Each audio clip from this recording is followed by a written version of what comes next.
from the Olympic Zone. The games have begun, and we have highlights from local athletes, including boxer Tiger Johnson's first match.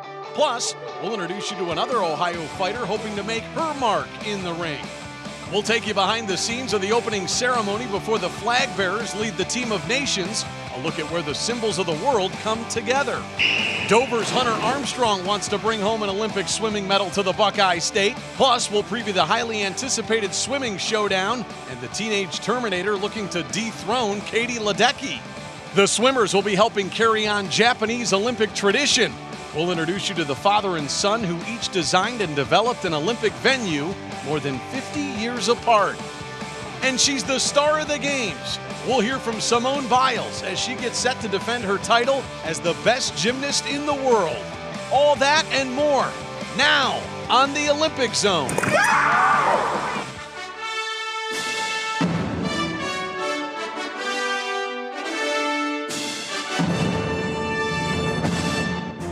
Tokyo, Japan, site of the Summer Olympics. It took 5 years from the Rio Games, but we finally get to watch the world's best compete.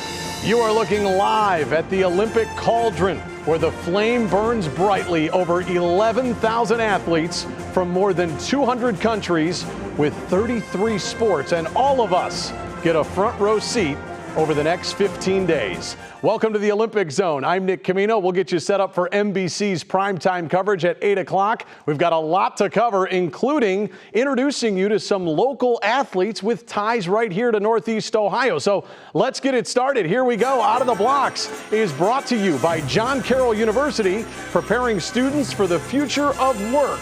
Cleveland's Delonte Johnson, who goes by the nickname Tiger, survives and advances. Tiger won his opening welterweight fight in the round of 32, beating Brian Orogi from Argentina. The 22-year-old did suffer a standing count in the second round, but he rallied in the third round. Tiger won by a split decision, 3-2.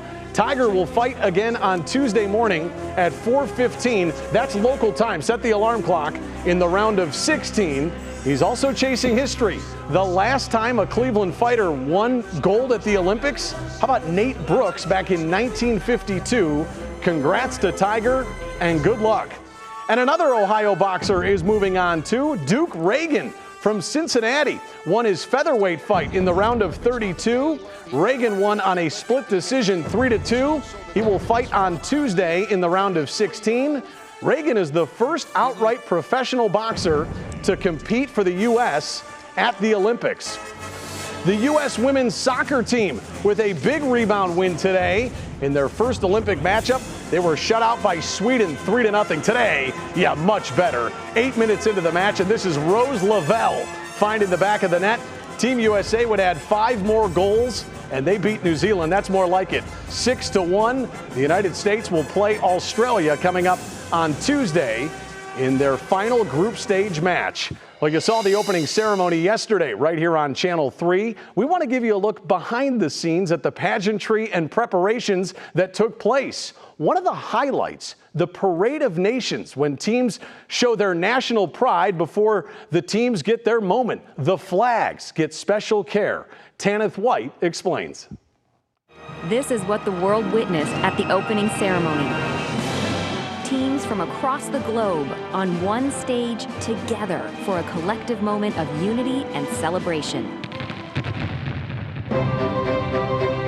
And it's the quiet work of an unseen team that is also on full display here. A team that assembles the world's flags. Carefully spread across tables or hanging in tidy rows, you could say that in a symbolic way, the world assembled here first, in advance of assembling here.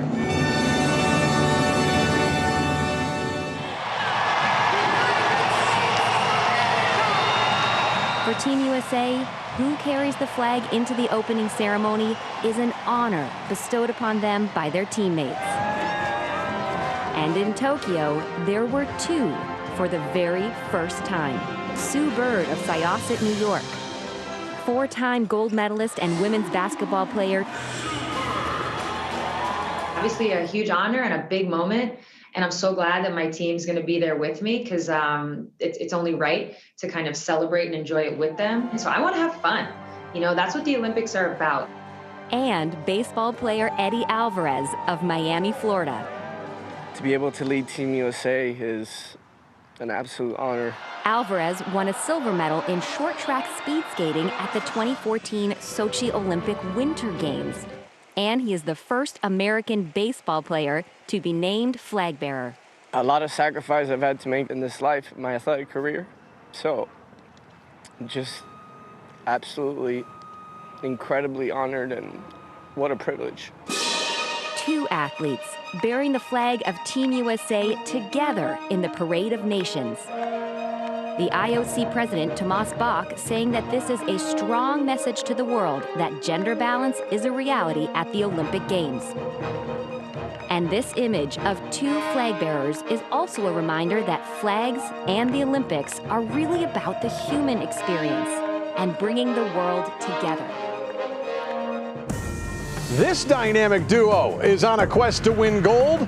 The four-legged Olympic connection to Northeast Ohio is still to come. You're watching the Olympic Zone on Channel 3.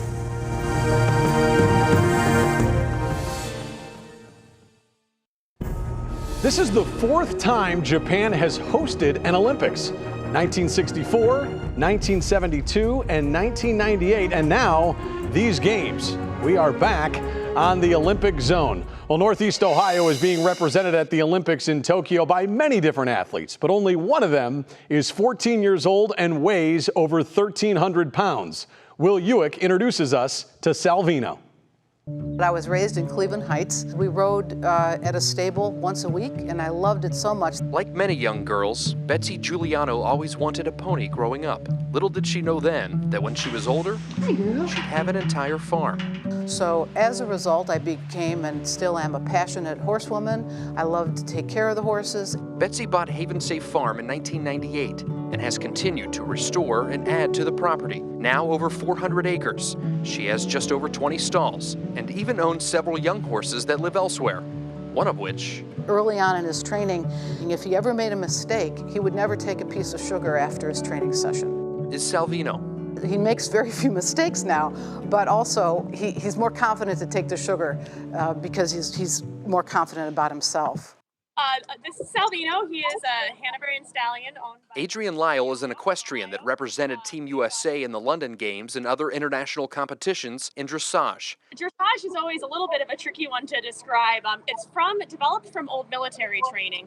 It has evolved now into a very elegant sport of displaying the horse's power and strength and suppleness. And when it came time for her horse Wizard to retire, Betsy decided to help Adrian get her new running mate. They sent Adrian to Europe a few times to look at horses and to find the right one. And then when they selected that horse, then everything started to click.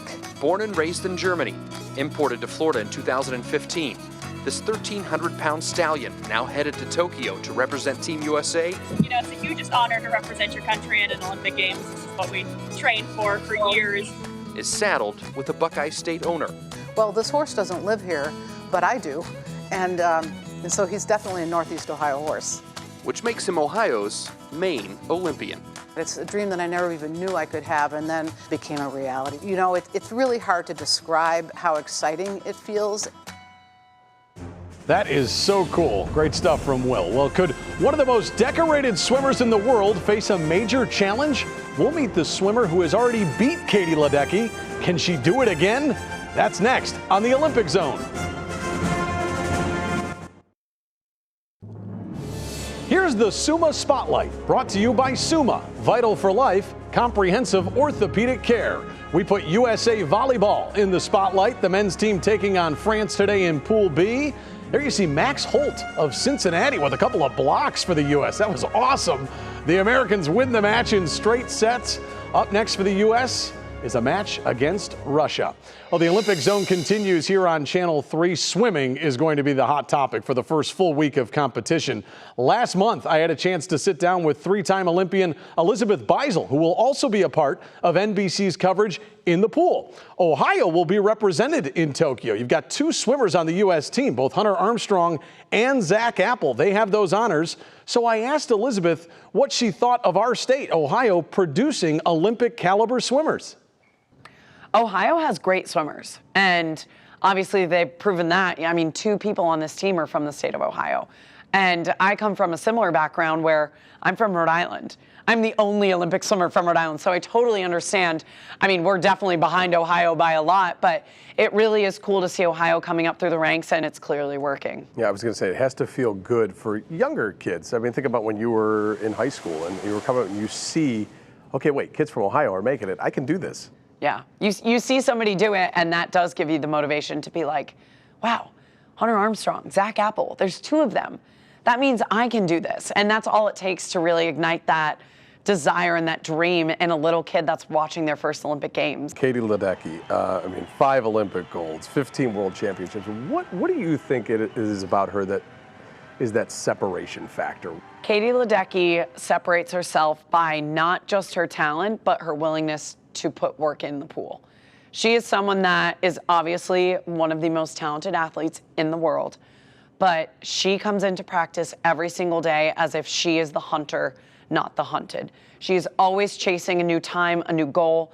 She always has new things on her mind that she needs to get better at. She's constantly learning. She's a student of the sport, and I think that's what really does separate her from the rest of the field, is that she is never not good enough in her own mind. She is always working towards something, and that keeps her humble, even when she is one of the best swimmers that we will ever see come through this sport. So, and an amazing human. You would never meet Katie Ledecky on the street and know that she were a 3-time Olympian now with multiple gold medals. You would never know. And I think that's what also makes her really special. I absolutely loved catching up with Elizabeth Beisel. We're excited to watch all of their coverage from the pool here on NBC. Now, speaking of Katie Ledecky, there's one swimmer in the world who has the honor of defeating her in the 400-meter freestyle. Australian Ariarne Titmus is known as the Terminator, and she's expected to challenge Ledecky for the gold in Tokyo.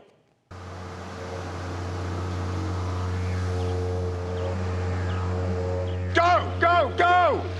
8-7, 8-3. Going slower and slower. Absolutely not good enough. You got to put your things in order. Everyone talks they want to be great.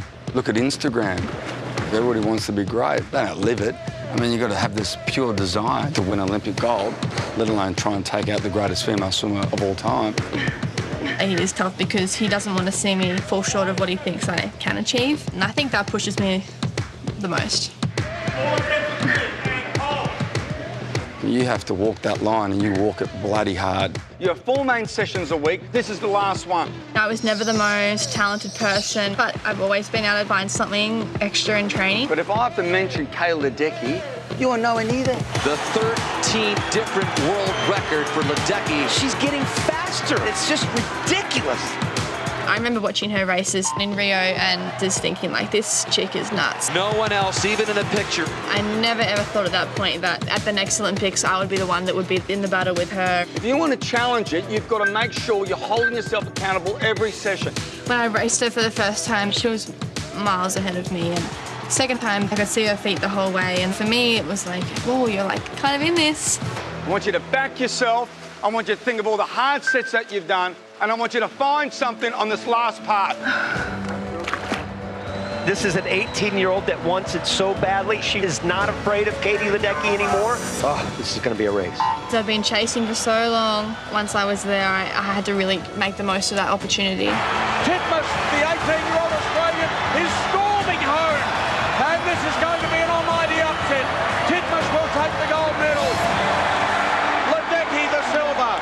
I still don't think beating Katie has sunk in as something that I did. Like, it's just too hard to comprehend. That's a good start there, 16-6. I'm so grateful for Katie, actually, because without her, I wouldn't be swimming the way that I am now. 0518. You're going really well today, Arnie. To get where she is, she's certainly special. Special enough? We'll see. Coming up, meet another Ohio boxer hoping for Olympic glory as she grew up in Toledo and hopes to step atop the podium in Tokyo. That's after a timeout on the Olympic Zone.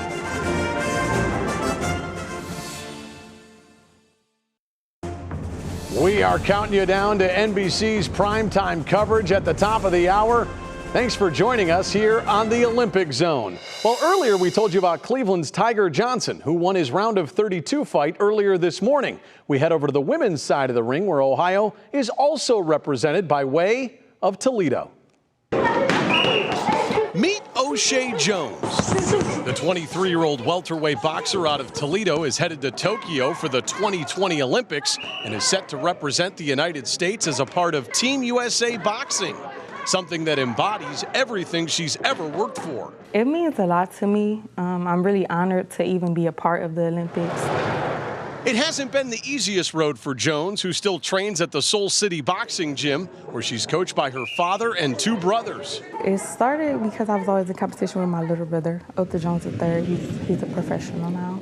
He was boxing at a young age, and I came over and I wanted to do what he do, always in competition with him. Then my dad, my coach, Otha Jones Jr., he asked me, like, do you want to work out?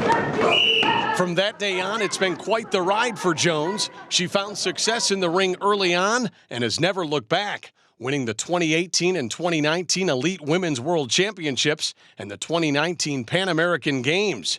Next on her list of goals, A gold medal would mean a lot to me. All the sacrifices I made, all the crying nights, all the hungry nights I couldn't eat, all my family worrying about me while I'm gone, every tear, every black eye, everything would finally pay off. Jones is ready. She's prepared, and she admits this is about much more than just winning a gold medal in Tokyo when it's all said and done. Have something better for myself, my family, a bigger house, a better neighborhood, you know, no struggles. I feel like I was chosen to sacrifice everything to get there, and I'm going to do it. Sacrifice and temptation has surrounded Jones her entire life, growing up in an area where drugs and prostitution are unfortunately the norm. It's hard to not fall in the tracks when all your friends doing it, you know, and you around. It's just almost meant to be for you to go down the wrong track. For O'Shea Jones, she's stayed on the right track, but a recent house fire that destroyed more than 60% of her home late one evening had her wondering if she'd make it out alive. I really don't remember a lot because I was like dozing off, almost asleep, and we woke up to a lot of kicks at the door late at night, kicked down the door, and just a loud scream, like, get out, the house is on fire. You know, I just feel like we got out at the perfect time. Following the fire, there were tears, fears, and doubts. All of her Olympic boxing training gear gone, destroyed. I could have died. I could have lost my life that night. I could have died. You feel lucky? Yeah, just happy to be here, but at the same time, it's like, what now? What now? It's a fair question, a sobering question. It puts everything in perspective, but through it all, tough surroundings, a dangerous neighborhood full of temptation, a grueling sport, and the fire, O'Shea Jones isn't stopping now. There's so many times I wanted to quit, wanted to lay in my bed. You know, all the nights I cried, but I was thinking, like, if not me, then who? You know, if I'm not gonna do this, who else would do it? I have to do this. And O'Shea's goal in Tokyo? My intentions are to go there and win gold. I'm not going to place top 5, none of that. I won't go. Now, O'Shea Jones had a first-round bye, so her first match is on Tuesday at about 6:30 in the morning local time. We wish her the best of luck. On guard! It's probably the most visually and audibly intense competition in the games. We engage with Cleveland native and Team USA fencer Lee Kiefer when the Olympic Zone continues.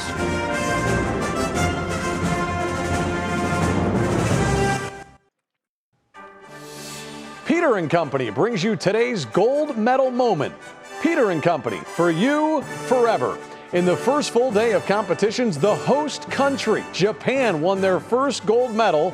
Congratulations to Takato Naoshia, who won the gold medal in men's 60-kilogram judo, their finals. An exciting start to the games for Japan.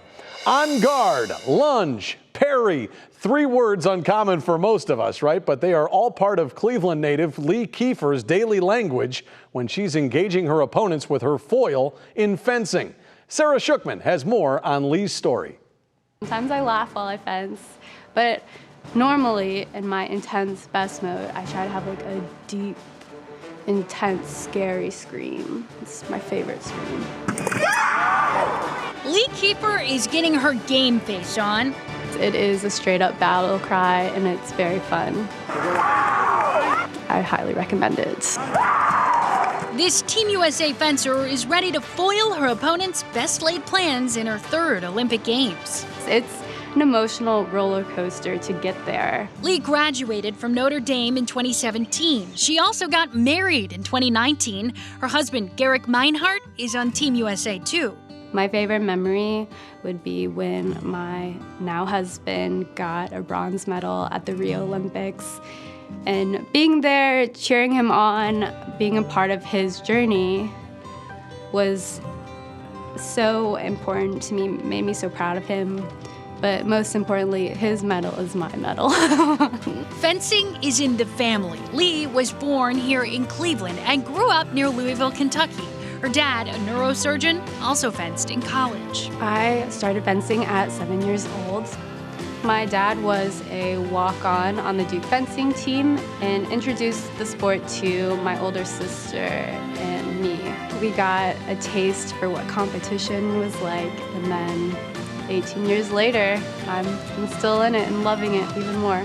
Lee herself is a medical student now at the University of Kentucky, on leave for the Summer Games. She'll compete in the individual and team foil events. I'm more of an aggressive fencer. I like to push a lot of movement. You can be close, you can be far. To me, it's the most creative weapon, but I am biased. Hers is one of the sports most of us must relearn every 4 years, or 5 in this case. People ask, does anyone die?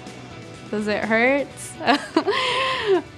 People do not die, but if I showed you my legs and my arms, I do have a lot of purple splotches on them, but they don't hurt.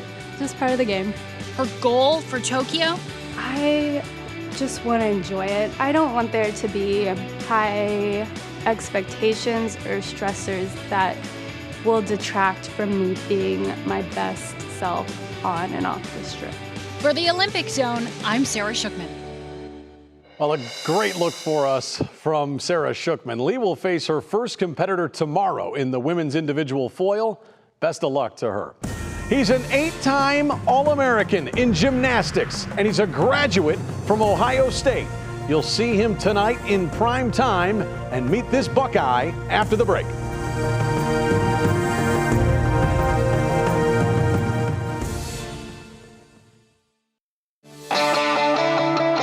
We're back on the Olympic Zone. Coming up in this half hour, Dover's Hunter Armstrong will try to add his name to Team USA swimming record books in the backstroke. Plus, the unique way the new Olympic swimming venue is connected to the past. Why the architect knew he had to get it perfect. And the star of the games, America's all-around champion, Simone Biles, will again show the world why she is the greatest gymnast in the world.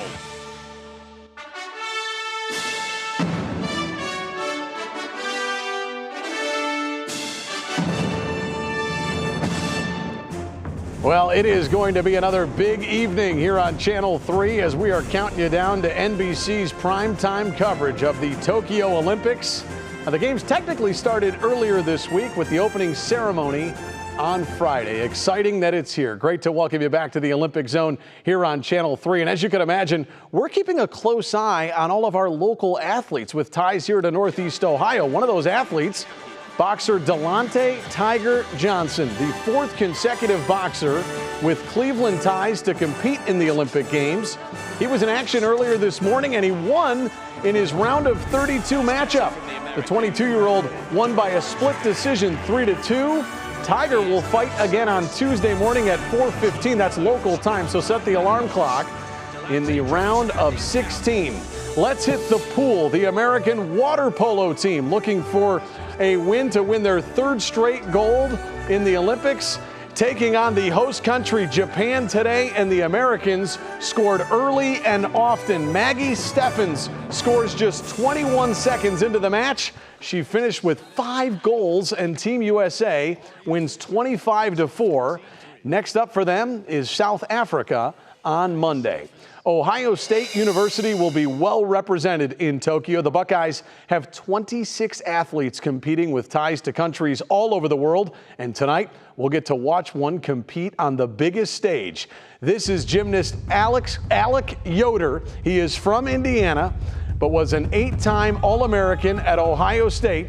Now he's set to compete in his first Olympic Games. You can watch him tonight in prime time compete on the pommel horse.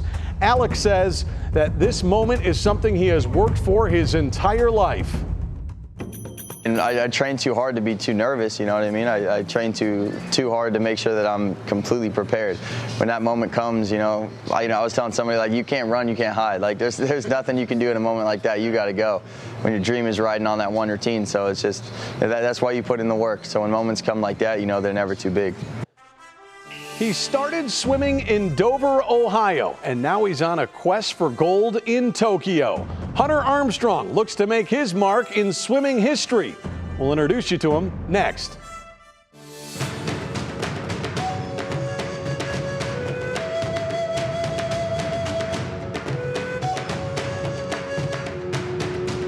Coverage of the Tokyo Olympics is brought to you locally on NBC by Nissan.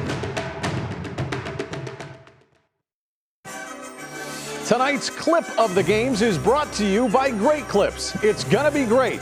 It's been great so far for Team USA softball in Tokyo. Ali Aguilar's bases loaded single in the second gave USA a 2-0 lead over Mexico.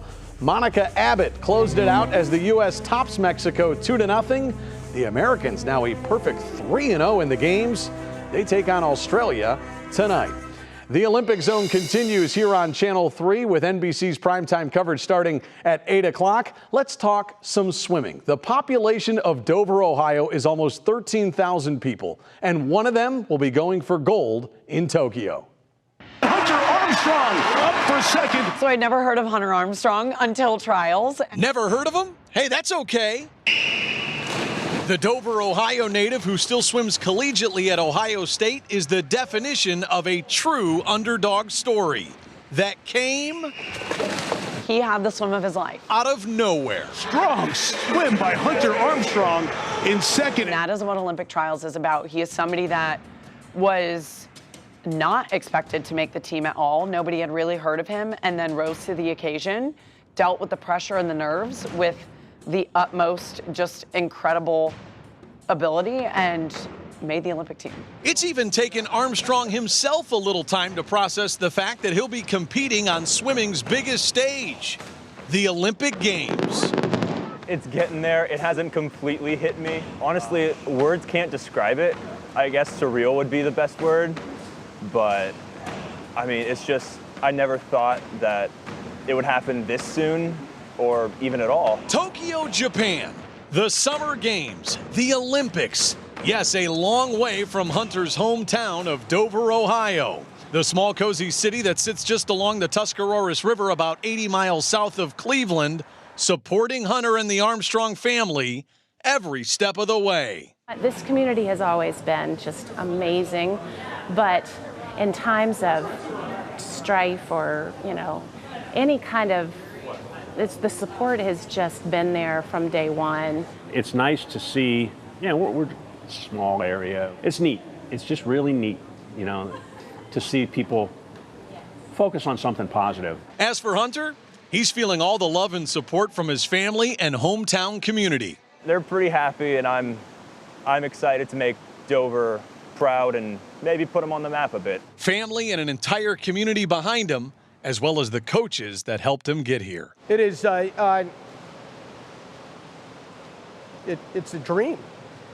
There are legendary coaches that I know that never coach a U.S. Olympian. Coaching a U.S. Olympian, that is special.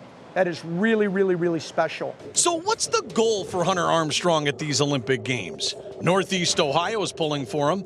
Dover's in his corner. His whole family, obviously. But competitively speaking, this is still about winning. This is the Olympics. Can he win gold? Can he medal in Tokyo? He just needs to put the blinders on and race, exactly like he did in Omaha. I think he's at the perfect place to be at. going in, no one knows his name. I would love to. I'm not going in with that pressure. I find the more pressure I put on myself, the worse I perform. So I achieved so much more than I thought capable of this year. I'm just excited to go and represent the United States and be a part of the backstroke legacy. We had such a great time going down to Dover, Ohio to meet the Armstrong family, and they are all in his corner, and so are we. Hunter will begin his Olympic journey tomorrow with the qualifying heats. All right, tonight in prime time, you will see the work of a father and son who designed and developed the swimming venue for 2 Olympics more than 50 years apart. That's still to come on the Olympic Zone.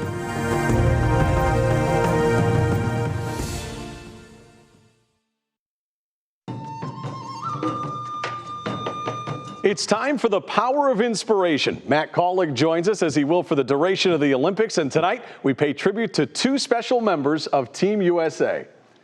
The Tokyo Olympics are in full swing, and tonight we salute 2 Americans who were chosen to represent the United States on the world stage. Eddie Alvarez and Sue Bird are part of an elite club. Both were chosen as flag bearers for the opening ceremony. Bird is a global icon in women's basketball, a 5-time Olympian, winning 4 gold medals dating back to 2004. Alvarez is a member of the United States baseball team, who actually won a silver medal in speed skating at the Winter Games in Russia back in 2014.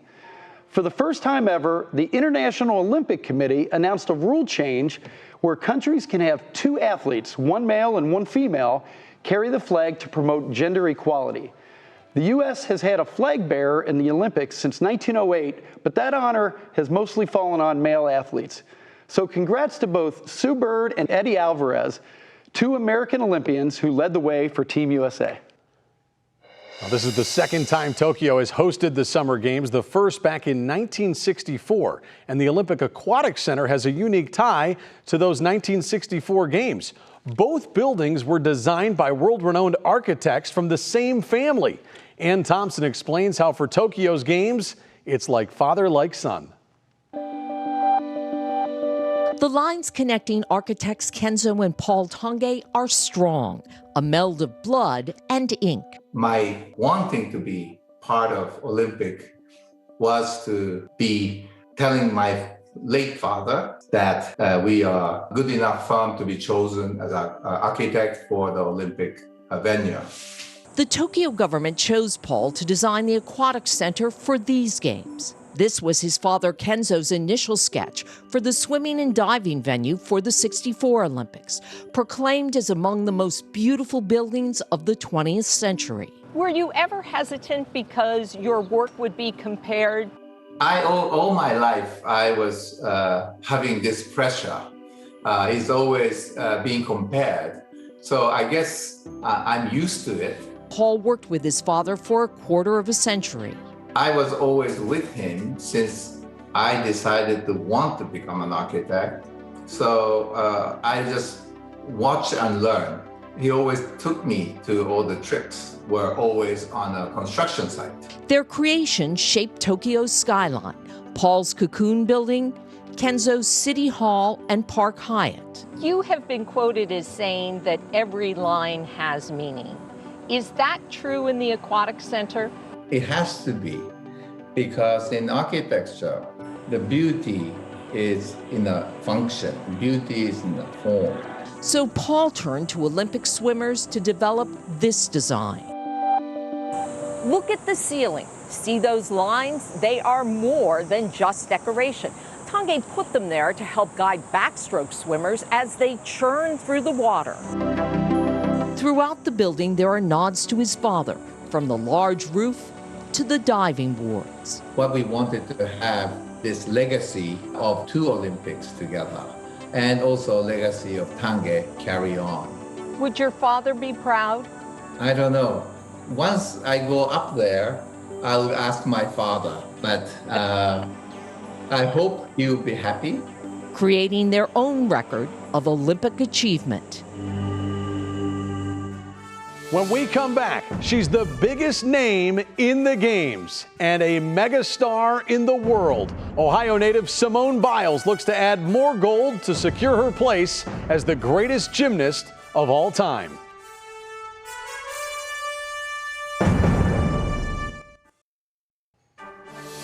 All right, this is really cool. Let's talk about the medals up for grabs in Tokyo. A gold medal is made up of only 6 grams of gold, along with 500 grams of silver, and is worth around $750. While a silver medal is made entirely of silver, worth about $445. And a bronze is actually made of copper and zinc, worth a little under $5. If one of our local athletes brings one of these home, I don't have to tell you, the experience is priceless. Well, as the first full day of competition of the games continues in Tokyo, all fans are eagerly awaiting to watch the biggest name in the games. Of course, we're talking about Simone Biles, the Columbus, Ohio-born Team USA gymnast is set to add to her incredible 4 medals from Rio in 2016. Jim Donovan has a look at her 5-year journey back to the Olympic Games. Imagine these Olympic Games came close to not happening at all for the headline athlete of the Games, Simone Biles. That's right. When the Games were postponed a year ago, Biles was devastated and dealing with hard realities. Number 1, she'd have to retrain for another long year. Number 2, she was a year older. It was all too much. In fact, she thought she was done. The last place she wanted to be was back in the gym, and so she didn't go. She slept days away that normally would have been filled with vaults and twists and floor routines. But remember, when you're regarded as the best in the world, the best ever, there's that insatiable appetite to win. You're not only pushing the boundaries of the sport, you're pushing your own ability. So it does get harder because everybody's trying to catch you and you're trying to beat yourself in a way. Now at 24, Simone Biles lives the life of a 24-year-old woman. She travels. She has a boyfriend, a dog, in other words, a life. If an Olympic gymnast walked down the street today, could you identify one of them? The answer probably is no. But not with Simone Biles. That's different. She's everywhere. And that comes with being the greatest of all time. I remember in 2016 watching Michael Phelps and Usain Bolt be the face, and I was just like, wow, they're everywhere. I wonder how that pressure is, and I feel like that's me going into 2020, but then again, I try not to think about it because it's not like I have tags saved for Simone Biles and everything that has my name in it pops up on my phone or anything, so I don't watch a lot of TV either, so I kind of ignore it. What will the Tokyo Games be like in gymnastics? Well, there's the rest of the world, and then there's Biles. Really, she's predicted to lap the field, to wear gold around her neck, and then hold the other American women by the hand and walk them to another team gold. Simone Biles is so great. She has people talking about gymnastics again and not about the dark, creepy side of USA gymnastics. And that in itself is incredible. Remember, never doubt the heart of a champion. Biles did not like her performance at the Olympic trials in St. Louis, which means we are in store for a great performance in Tokyo. Simone Biles wants to go higher and achieve levels never touched before in her sport. Who can doubt her? Simone Biles is ready to own the Tokyo Games. Great stuff from Jimmy. Women's gymnastics gets underway tomorrow with the qualifying rounds. All right, we are back to wrap things up on our first Olympic zone. We'll check in with Mike Tirico on what's coming up in prime time. There's a world where every one of us is connected. Everyone. Everywhere. Where everyone is included. Where everyone has access to information, education, opportunity.